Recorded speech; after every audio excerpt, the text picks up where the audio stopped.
privilege to honor the Olsens tonight. Dr. Olsen, were you the very first employee of the college? The second or third employee of the college. Have a seat right there if you would, folks. I have a few things that I'd like to tell you tonight about the Olsens. John and Ruth Olsen were both born and reared on the southwest side of Chicago, but they didn't meet until they were in high school when Brother Olsen was a senior. And one day he was riding in the car with his friend, Wally Wolf, and they saw this girl running out of the high school over toward a store. And Wally Wolf said, "That's my sister." And Brother Olsen said, "How about an introduction?" But it never happened. And then one time they rode together in the same car to school, and after they got to school they were in a study hall together, and somebody tapped Brother Olsen on the shoulder. He was a senior at this time, and here was a note from Ruth Wolf. And they kept passing notes back and forth all that semester and got pretty well acquainted. Brother Olsen was working at a drugstore when he was in high school, and he used to call the Wolf home and ask for Wally, his friend. He knew Wally was at work, but that way he'd get a chance to talk to Ruth.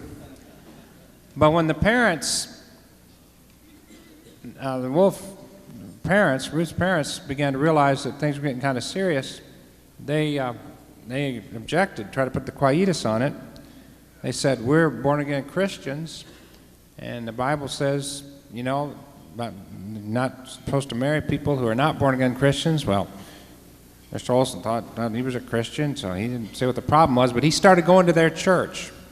And then one day after his 18th birthday, he got saved at the old Chicago Gospel Tabernacle.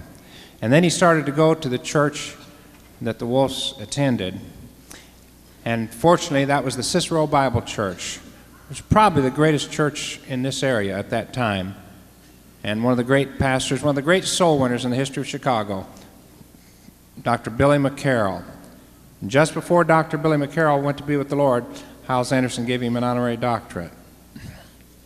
But he was has been a tremendous influence in the lives of these people. Of course, about that time along came World War II.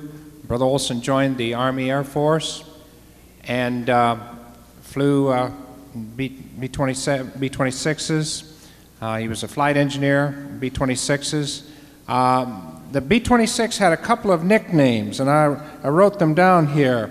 Let's see, one, they were called Widowmakers, and then they were called two-engine coffins, and two-engine caskets. And so he was flight engineer on B-26s and later on the B-17s in World War II. But right in the middle of World War II, they got married. And then after the war, Brother Olsen went in and sold pharmaceutical products for many years.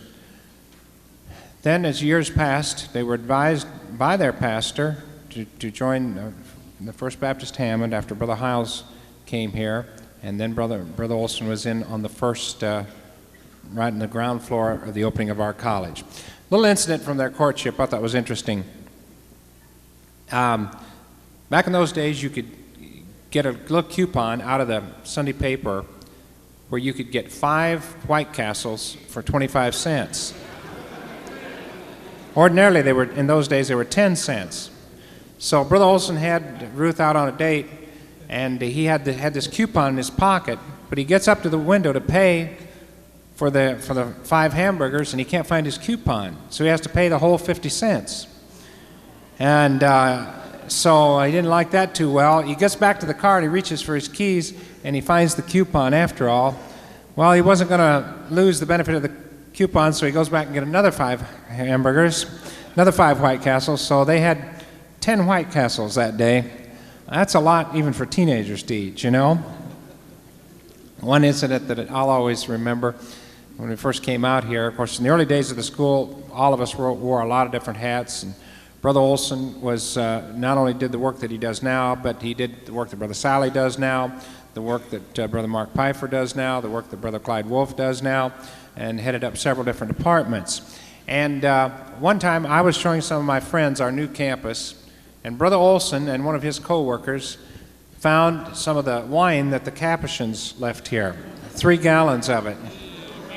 So he comes up with this one jug about half full, and in front of my friends and me, and said, "Brother Evans, I've been having communion over and over and over again."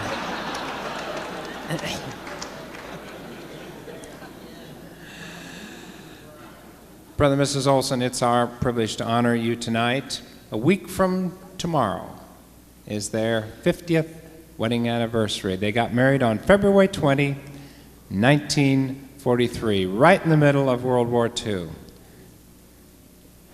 I think that couples like the Lorentz and the Olsens are a real challenge to all of us, and especially to young people in this mixed up world. That if you'll put Jesus Christ in the center of your marriage, everything else will take its place. I want to dedicate this song to the Olsens and to the Lorentz.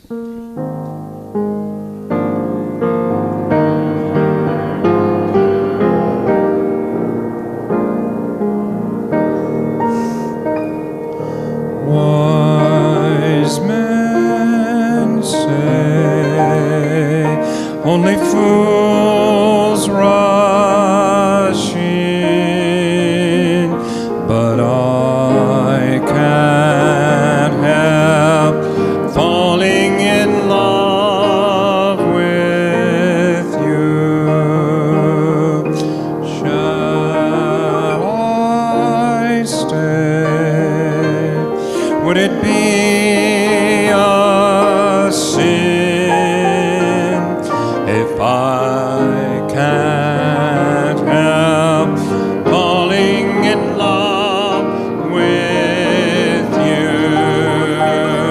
Like a river flows surely to the sea, darling, so it goes. Some things were meant to be.